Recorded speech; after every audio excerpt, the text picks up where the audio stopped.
Assalamu alaikum. Bismillahir Rahmanir Rahim. So carrying on from where Mullah Muhammad Amin left off, after the conquest of Makkah. So this conquest of Makkah, when Makkah came under Muslims now and Muslims were ruling Makkah and they were in charge and so many people accepted Islam from the people of Makkah, the Arabs that were in Saudi Arabia, they were waiting for Quraysh to accept Islam. The Quraysh had now accepted Islam, so all the Arab tribes around Saudi Arabia, they were now willing to accept Islam and they all flocked towards Makkah and Medina. Because before this, they were scared that if Quraysh have not accepted, and Quraysh is the best tribe out of all the tribes in Arabia, then how can we accept? But as soon as now Quraysh and the big leaders of Quraysh accepted, now all the other tribes, they all started coming as well. Eventually, the Prophet sallallahu alaihi wasallam, after the conquest of Makkah, he stayed there for a while. Then he went back to Medina, and now eventually he was coming to perform Hajj.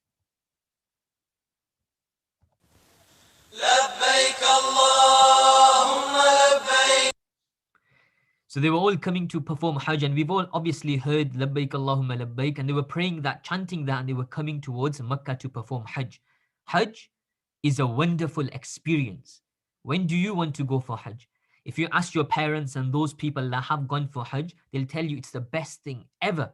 So maybe when you grow up, inshallah, you will go for Hajj enthusiastically, inshallah.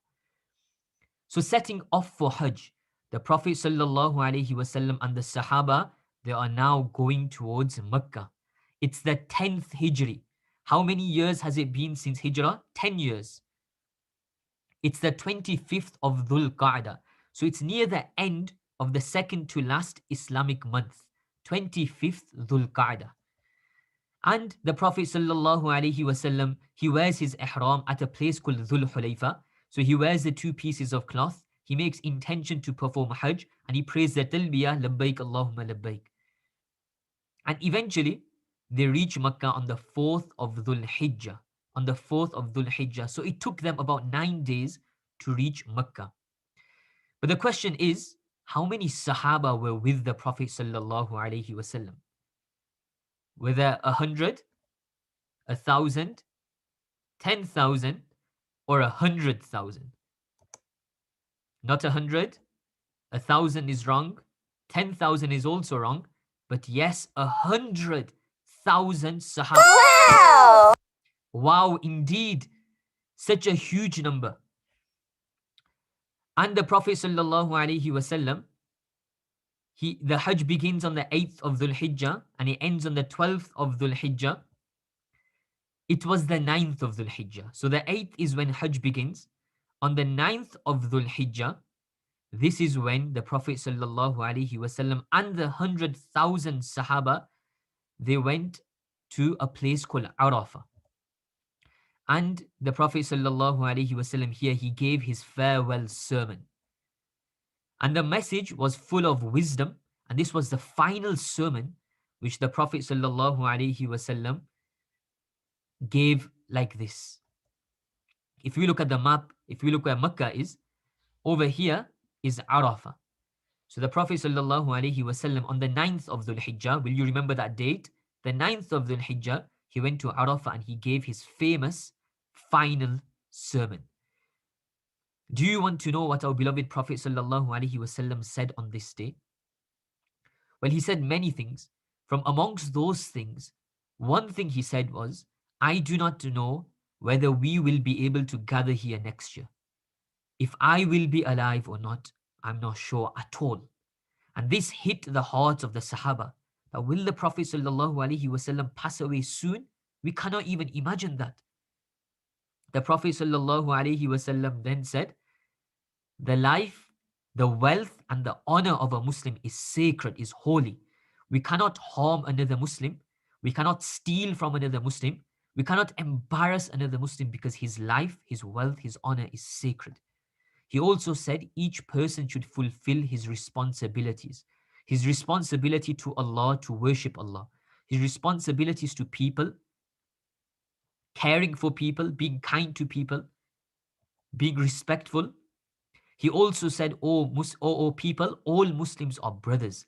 And just as how you would treat your brother with love and kindness, in the same way you should treat every Muslim in the same manner. He also said, do not become disbelievers after my death, and do not fight with one another. He also said, the most honored among you is the one who is the most fearful of Allah. So it's not about how we look or how beautiful or handsome we are. For Allah Ta'ala, He looks at the heart of a person and how pious and pure it is. No Arab holds virtue over a non-Arab except by fear of Allah. So it is all about worshipping Allah and being pious that Allah Ta'ala looks at, and the purity of one's heart. And He also said, I leave with you the book of Allah. If you hold firm onto it, you will never be misguided. If you hold firm onto the Qur'an, you recite the Qur'an, you follow the rules and the orders of Allah in the Qur'an, then you will never ever go away from the path of Islam. How would we feel if we were to hear these words? We might actually be upset, because when the Prophet ﷺ at the start he said, I do not know whether we will be able to gather here next year, that would leave a shiver down our spine. And it was on this day that Allah Ta'ala revealed the following ayah. اليوم يئس الذين كفروا من دينكم فلا تخشوهم واخشون اليوم أكملت لكم دينكم وأتممت عليكم نعمتي ورضيت لكم الإسلام دينا. So Allah Ta'ala revealed that today I have perfected Islam. Nothing can be added to Islam or taken away from Islam, and Islam is the perfect religion. And it is the only religion accepted by Allah. Hajj eventually is completed by the Prophet sallallahu alaihi wasallam. So Hajj started on the 8th of Dhul Hijjah. It ended after 5 days on the 12th of Dhul Hijjah. And the Prophet sallallahu alaihi wasallam stayed in Makkah for a few days, and then he left back for Medina. And now these were the final weeks of our beloved Prophet sallallahu alaihi wasallam left in the world. In 11th Hijri, because Hajj happens in Dhul Hijjah, the last month of the Islamic calendar, so now 11th Hijri had begun, 11 years after Hijrah. It was the 28th of Safar, so 2 months had passed.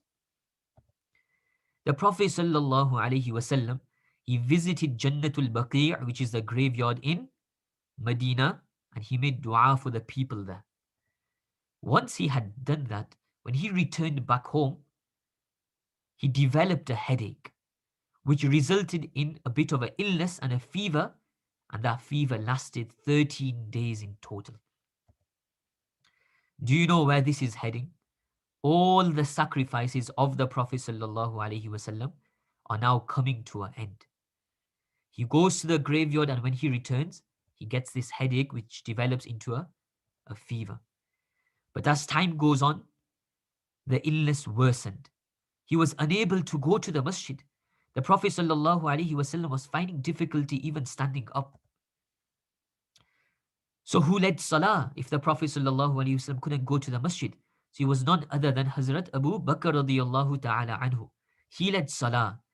And once the Prophet ﷺ, while he was resting and the salah was going on, he felt better. So he got up, and leaning on 2 people, he eventually got to salah. Hazrat Abu Bakr radiyallahu anhu was moving back, but the Prophet sallallahu alaihi wasallam said to him, do not, he showed to him with his hand that carry on leading namaz. And the Prophet sallallahu alaihi wasallam prayed namaz behind Hazrat Abu Bakr radiyallahu ta'ala an. Eventually, after the namaz, the Prophet sallallahu alaihi wasallam gave his final little speech to the Sahaba, encouraging them to carry on doing their good deeds.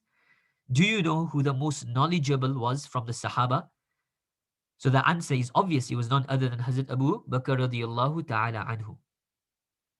It was now Monday in the month of Rabi'ul Awwal, 11th Hijri. Hazrat Abu Bakr radiyallahu ta'ala anhu was leading the Fajr Salah. All the Sahaba are behind Hazrat Abu Bakr radiyallahu anhu leading namaz. The Prophet sallallahu alaihi wasallam is ill. His illness is getting worse. And the Prophet sallallahu alaihi wasallam, while the Sahaba are in Salah and Hazrat Abu Bakr radiyallahu anhu is leading them, he raises the curtain of his room. And he just smiles at the Sahaba. He's so impressed at what they've achieved and what they're doing. He then lowered the curtain, and this was the last time the Prophet ﷺ ever looked out of his room again. How do you think the Sahaba felt when they saw the Prophet ﷺ looking at them when he lifted the curtain? They must have been wanting to break their salah because this was the first time they'd seen the Prophet ﷺ better. On Monday, 11th Hijri, after Dhuhr Salah, in the house of Hazrat Aisha radiallahu anha, the wife of Nabi sallallahu alayhi wasallam, the Prophet sallallahu alayhi wasallam was saying, Salah, Salah, that hold firm onto your Salah. Make sure you pray your Salah even if I were to pass away. And then the Prophet sallallahu alayhi wasallam, he lifted his finger to the heavens and he said, Allahumma ar-rafiq al-a'la. O Allah, join me with the best companion. O Allah, join me with yourself. O Allah Ta'ala, now make me pass away. And the Prophet sallallahu alaihi wasallam, with his finger raised to the heavens, he said this 3 times, and then his finger fell to the ground. The Prophet sallallahu alaihi wasallam had now passed away.